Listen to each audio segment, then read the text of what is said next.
Well, as you can see, I got Boneshaker out of the garage, and guess what? It's not even in the driveway. There she is. All right, welcome back. Here we are again with another one, and probably another one after that, and another one after that, and so on and so on. So good news, all my steering stuff came in today. I think I have everything there to get the steering and everything done. I've got my steering box sitting over there somewhere. It's over there, I promise. But yeah, I got my steering column, my steering wheel, just everything. Got that ready to go. So I think we're gonna work on that, get that finished up. And then like I've been talking about in just about every video I've put out so far, we've got the master cylinder and the brake pedal assembly. So we're gonna address that. You can see this is a floor mount style, mounts underneath the floor to the frame. So we're gonna address that, and we'll get into that here in a few minutes. But I have a question for you guys first. I've been thinking about the bodywork, and I have some areas that really need to be addressed, this being one of them. This is obviously behind the header, you can't really see it too well, but yeah, I mean, it's pretty bad. And the other side, believe it or not, is 10 times worse than this. So I've been wondering what I should do with that. Obviously we're gonna cut that bolt out, weld it up, grind it down, you know, we'll have to do some body work obviously. But my question to you guys is, what do we do with this? Do we, I guess I have several choices, but do we go ahead and cut out the area, the rusted area, and then make a patch panel?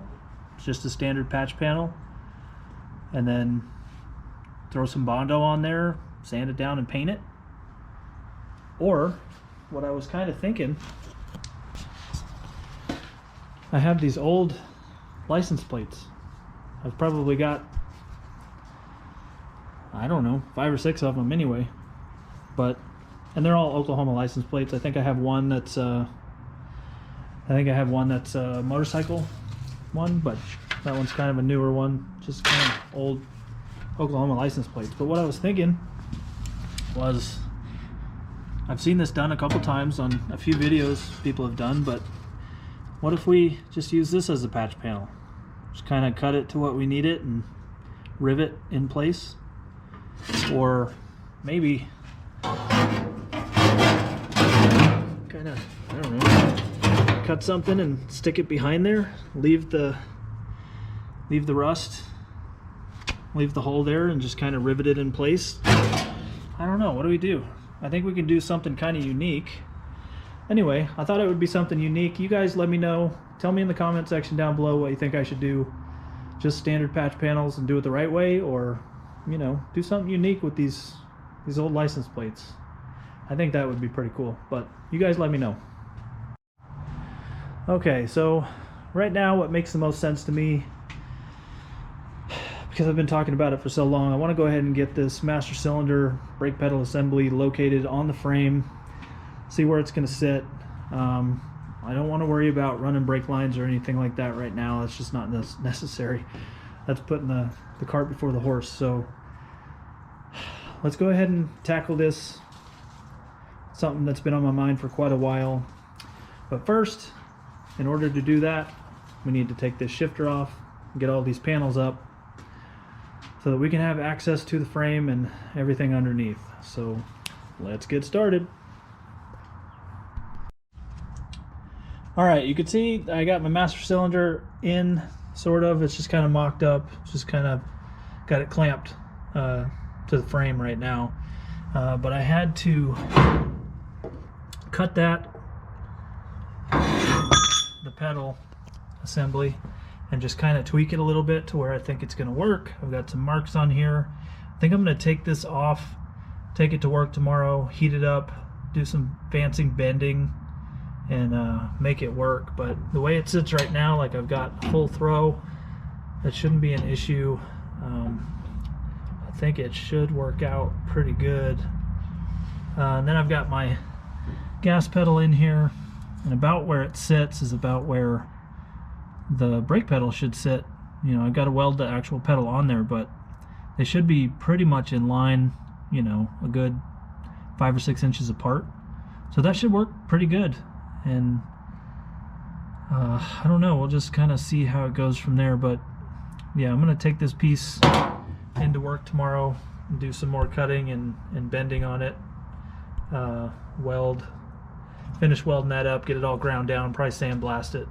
And then I'll come back, paint it, make sure it works good, paint it, put it all back together, and then get this master cylinder welded up to the frame. So I think this actually came out pretty good, better than I expected. So I don't know, we'll see how it works tomorrow, but as soon as I get this done, then I'll be able to run some brake lines. Okay, well, there it is, I guess.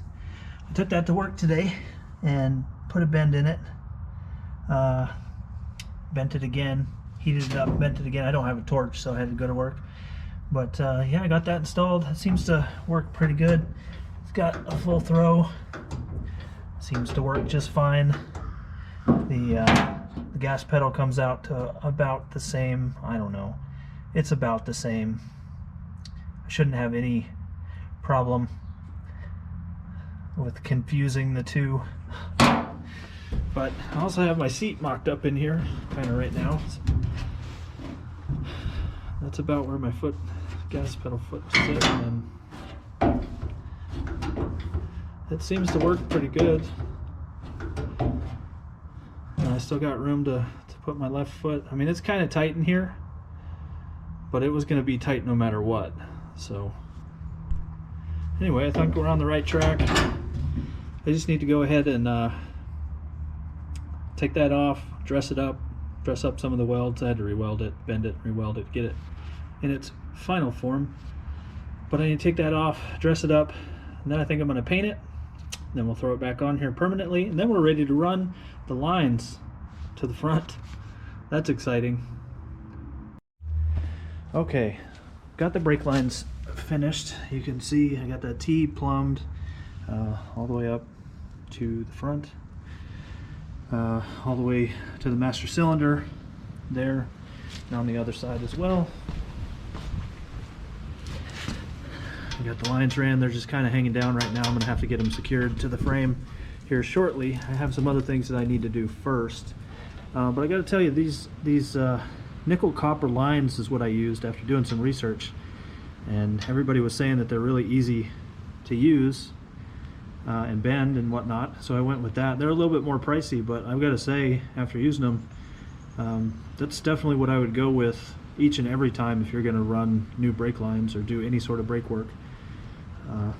I do have some stainless line, and I kind of tested between the both of them, and this stuff definitely bends a lot easier, so I would highly suggest that.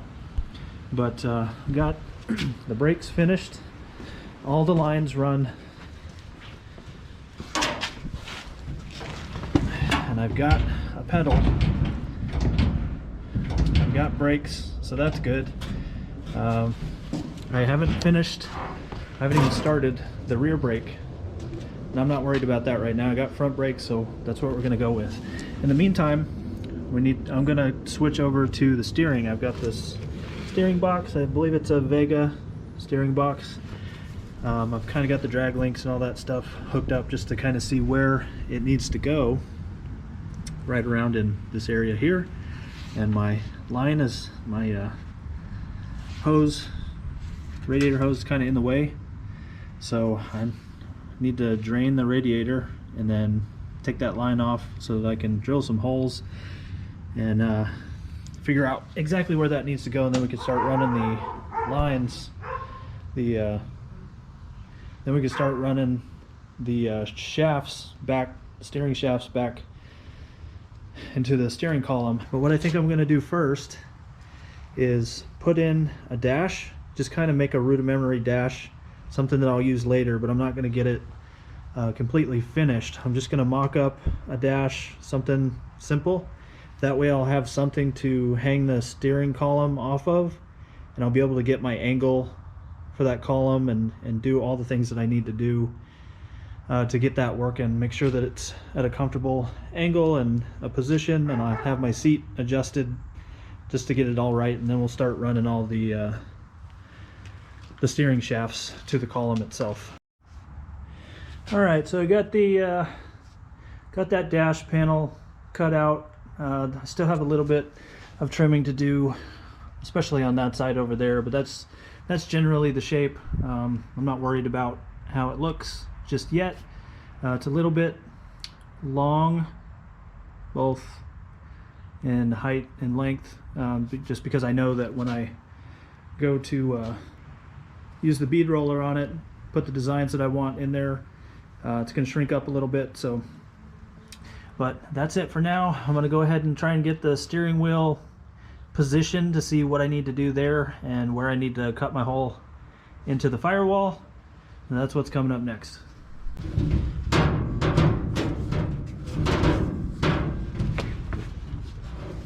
Okay, I think you could see, you should be able to see, I don't know, I've got my hole cut for the steering column down in the firewall. I've got this sitting just about where I want it, but obviously the column needs to come up quite a bit. So I think I'm going to have to cut into this, cut a loop or something into this dash panel to get the steering column to come up quite a ways. Then we'll reinforce it. We'll go ahead and weld some tabs or whatever, reinforce it, weld a bracket and a gusset or something on the backside to be able to bolt this column up to it, and that should steady it. And then I have a firewall mount for the steering column itself that will mount to the firewall, and yeah, it should work just fine. I don't know where this is going to sit just exactly yet, but it definitely needs to come up quite a ways. So let's get that done. All right, getting ready to put in this Heim joint here. Screw it to the firewall from the outside because that's what I want to do. But I need to locate those bolt holes. And I've got my tiny pecker here to help me do that. Don't ever let them tell you can't do much with a tiny pecker, because you can. I'm living proof. Okay, you can see that I've got the firewall mount for that steering column mounted, and what I did here was I just put some RTV on the backside just to kind of seal it from any of the elements. But I think that worked out pretty good. I don't ever plan on driving this thing in the rain or snow or anything like that. This is just built to be a fair weather cruiser, but on the off chance that I have some massive oil leak or something, I should be pretty protected there. So now we'll move on to the rest of the steering.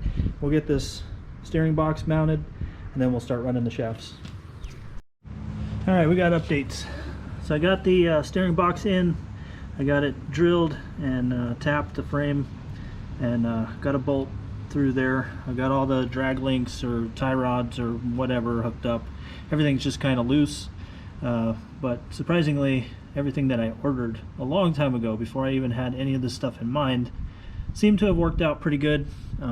So I've got all that stuff connected and seems to work so far. Getting ready to connect the shafts that run from the steering box to the steering column. But I've got 3 universal joints that I need to put in. There's going to be a Heim joint probably somewhere back here somewhere.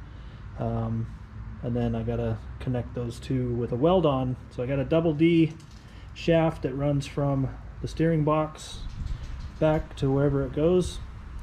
And then I'll have a weld on 3/4 inch shaft that goes from this universal joint up to this joint up here. Okay, more updates. So got the steering box in, I got the double D shaft in, and I've run into a bit of an issue. So I've got this Heim joint here that I'm going to need for this shaft. Now this double D shaft is actually a 3/4 inch round shaft with double D ends on it. I figured it was double D all the way through, so I'm not sure what I was thinking, but clearly it's a little too long. I'd say probably 10 inches or so too long. And let's see if I can show you here. The end of the shaft itself is about an inch of the double D shaft. So I'm gonna have to cut this. I have two options really. I can either cut this or set it aside and order another piece. But man, I'm ready to get this thing done, so I have a couple other options.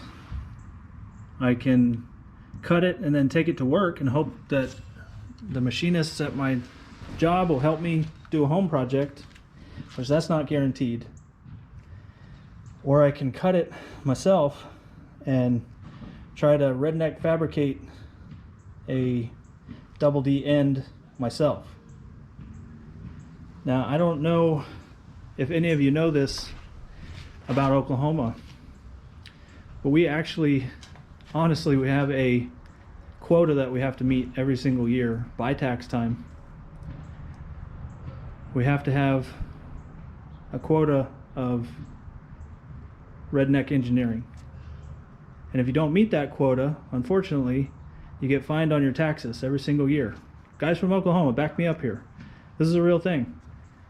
So like last year, I didn't meet my quota. I'm going to be penalized on my taxes this year. So I think if I go ahead and cut this shaft and redneck engineer a double D end on it, get it to work, I think I can count that towards my taxes next year. So I think that's what I'm going to do. I'm going to go ahead and cut this shaft wherever I need it.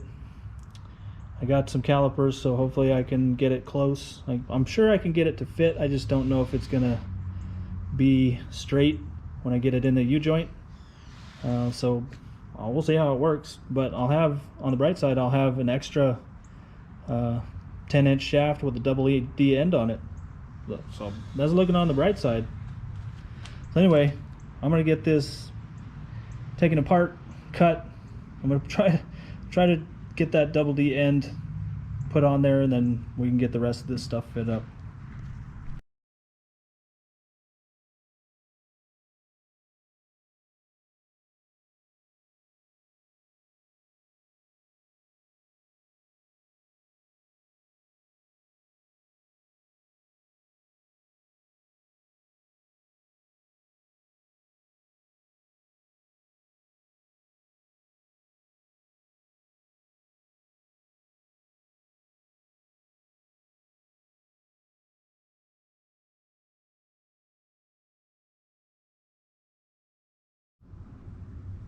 Yep, that's some solid engineering right there.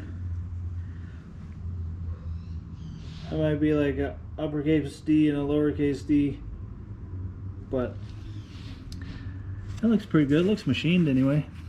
Let's see if it fits. Slid right on.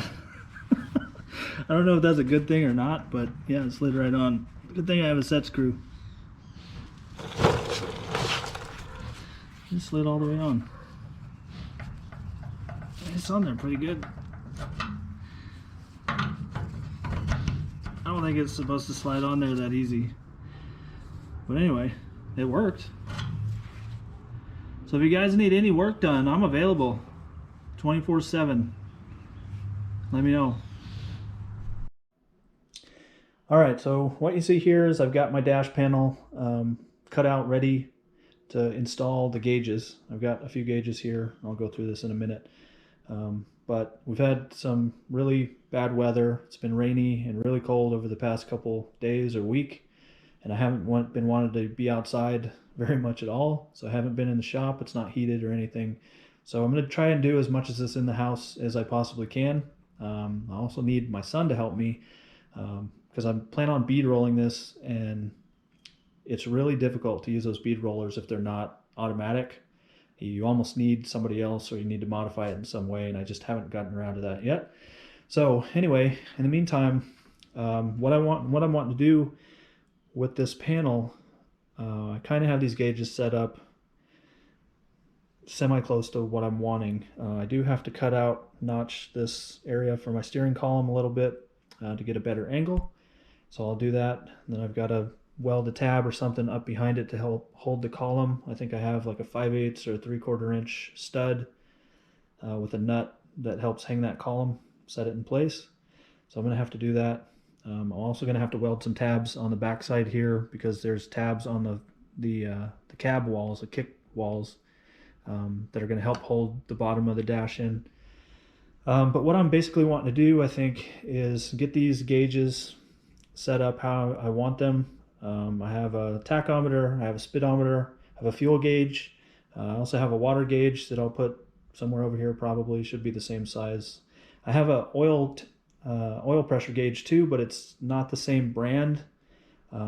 So I don't think I want to install that just yet. It's just going to be a temporary addition until I can get one, but I'll probably mount it to the bottom of the dash like you would traditionally do, I suppose.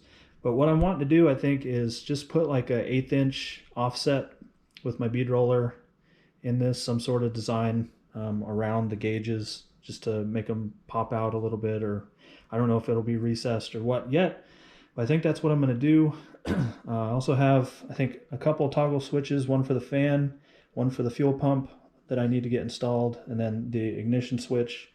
I also have a 3-way switch for the headlights and a 3-way switch for the blinkers. The blinkers are not going to be a traditionally mounted on the steering column. It's just a flat panel 3-way switch that'll mount to the dash somewhere. So that's what I'm going to do there. And then I probably need to figure out something about a radio, something or other. I don't know what I'll do there. And then I've been thinking about a glove box area, but I'm not sure that's really necessary, so I might just do some sort of ribbed design on this side. I'm not really sure. I don't have a full plan yet, but as far as the gauges go, I think we're just going to do like an 1/8 inch offset, maybe a recess in this panel on this side, and we'll do something special for this toggle switches and ignition switch. Okay, here's my setup here. This is the design that I've come up with to do all of my gauges. We've got the fuel gauge. I have a area here to drill out for the light switch. This will be my blinker switch. Got the tachometer, we got the speedometer, we got the water gauge. I have a hole for the ignition, and then 2 holes that I'll drill for, one for the fuel pump toggle switch and the other for the fan. I do, like I said, I also have an oil gauge, but it doesn't match any of the other gauges that I have, so I guess for now I'm going to leave that out, and we'll probably mount it underneath the dash, and at some point I'll do something over here, probably cut out a panel or something, do something awesome for a glove box, and then obviously I'll need some sort of radio, hole for a radio, but we'll get all that later. Right now we're just going to go ahead and bead roll the design. I went ahead and went with I'm going to go ahead and go with a 1/16 flange die, just to kind of raise this face up, and then we'll go ahead and cut out all the holes. Alright, so as you can see, I've got all the holes cut for my gauges and the ignition, the lights, turn signal, ignition, toggle switches for the fuel and the fan. So what I've done is go ahead, I had a couple holes in here that I went ahead and used self-tappers just to get the dash in there so I can make sure that it fit how it needed to. So I went ahead and filled those up. I've got one hole that I'm going to use to just stab this in real quick, but I'm going to grind this stuff down. Also on the back side, you can see I did a weld here, and all I did was put a piece of angle iron back here with a hole in it. It's a 3/4 inch hole, maybe a little bit bigger, and that's going to help hold the steering column. So one thing that I'm a little worried about is just how flimsy this is, and I tried to put a pattern in here just to kind of help strengthen the whole piece of sheet metal, but one thing that I'm worried about is just how flimsy this bottom piece is going to be. Obviously it's going to rivet in all the way across the top and the sides, but I'm afraid here in the middle somewhere is going to be pretty flimsy around here, so I may have to put some sort of back brace behind it. But first I'm going to just go ahead and stab it in to make sure everything fits like it needs to fit, and then we're going to go ahead and check, see how flimsy this is on the bottom. We might be able to get away with it, I don't know, but it may be a good idea just to go ahead and put some sort of bracing in there anyway. I do have these tabs here that probably sit an inch or two above the bottom of the dash. I'm going to try to utilize these. So I'm going to weld a tab on to that sheet metal and hopefully be able to bring it over and bolt that down. So that may help a little bit too, but we're going to go ahead and see. All right, so I got the dash painted. That came out pretty well. I've got 3 or 4 coats of paint on there. I got 1 coat of clear.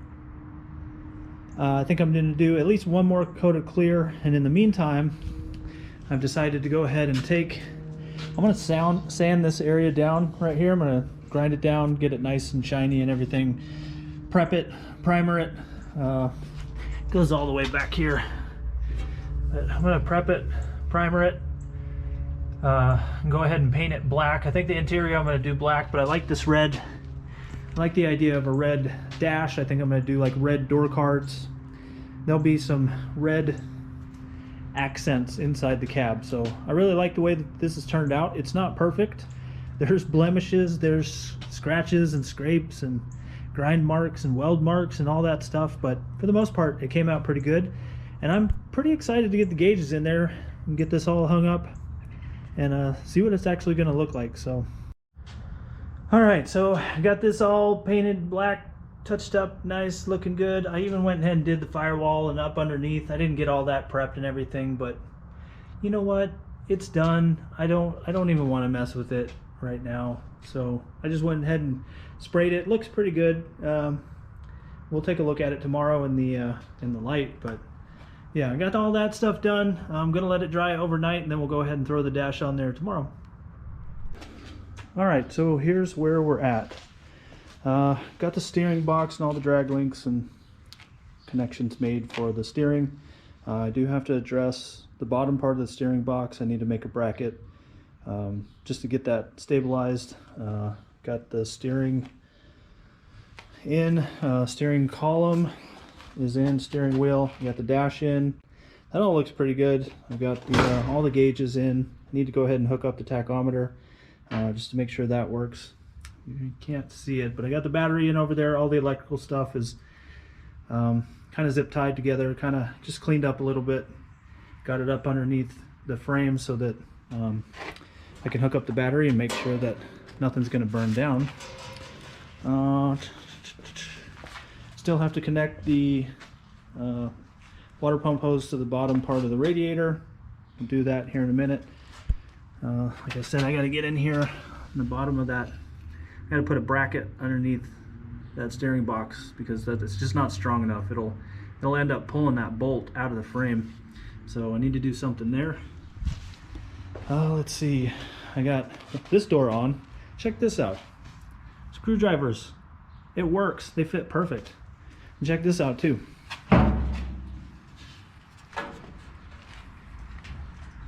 That is like 135 degrees of motion.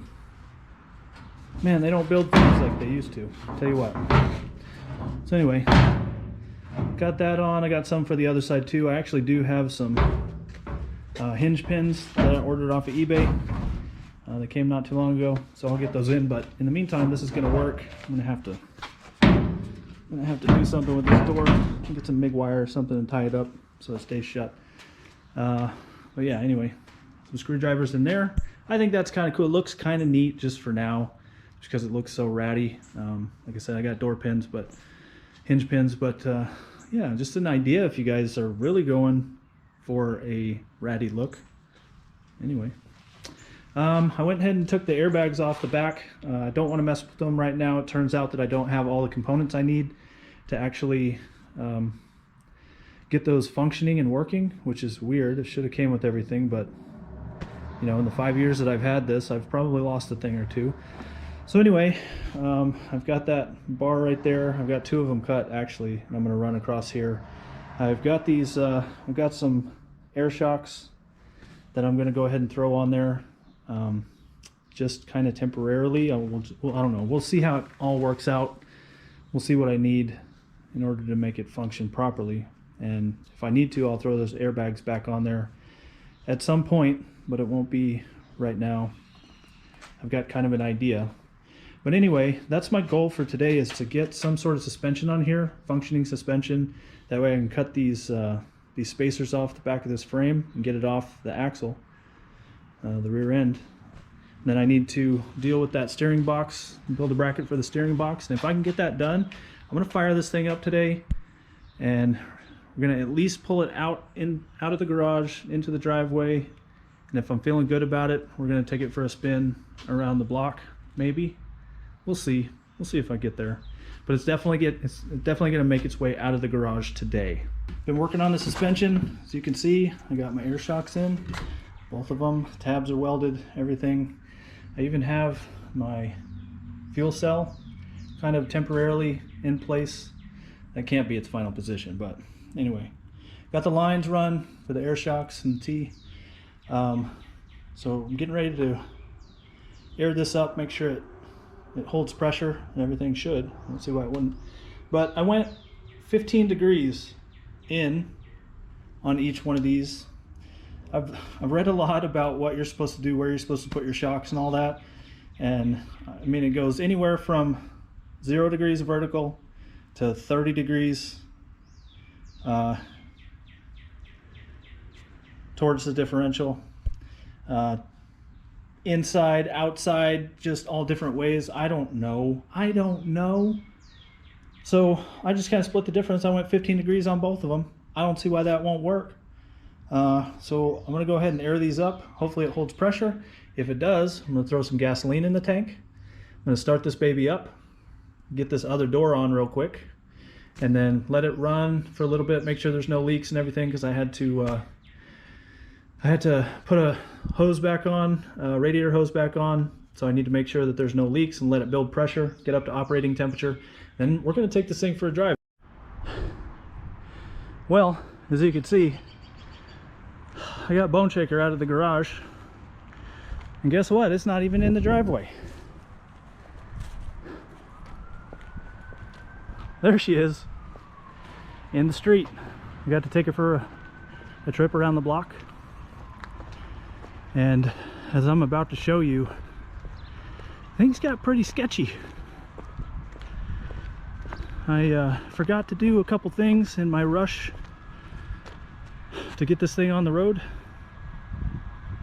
and I paid for it in the end. So first of all, I want to take note that my mufflers here, my downpipes, they're a little too long, 21 inches. I think I need to go with the shorter ones because I definitely have some clearance issues. Yeah, I'll show you later. But here's the real problem. As you can see, I've got my welder all the way out in the street, and here's what happened. About halfway around the block,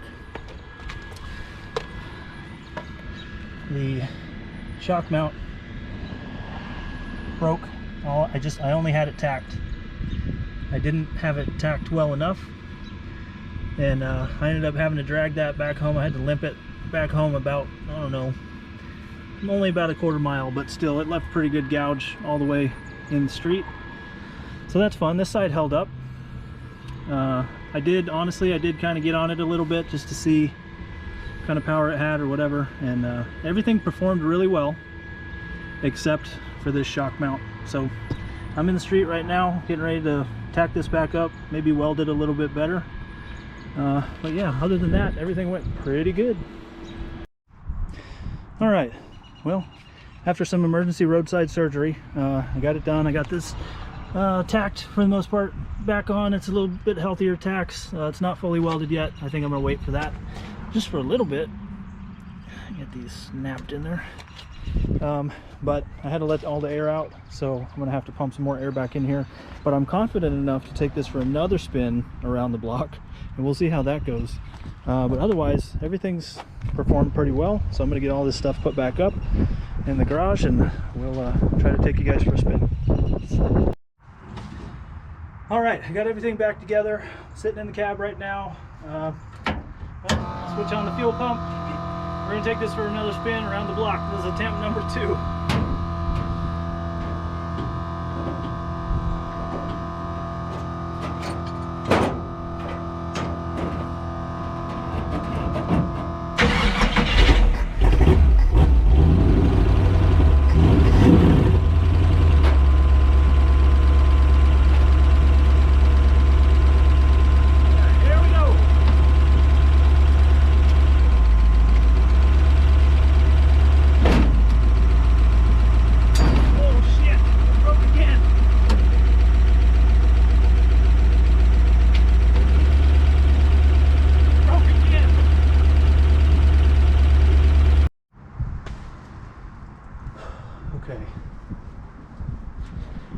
attempt number 3. You guys heard what happened on that one. The bracket that I welded broke as soon as I shifted into gear. So got it fixed again. Welded it a little bit better this time. Here I am bragging that I'm a welder, been doing it for 20-something years, and I can't believe the tack weld held for a quarter mile and then suddenly my welds break. It just doesn't make any sense. But here goes attempt number 3, straight into the garage.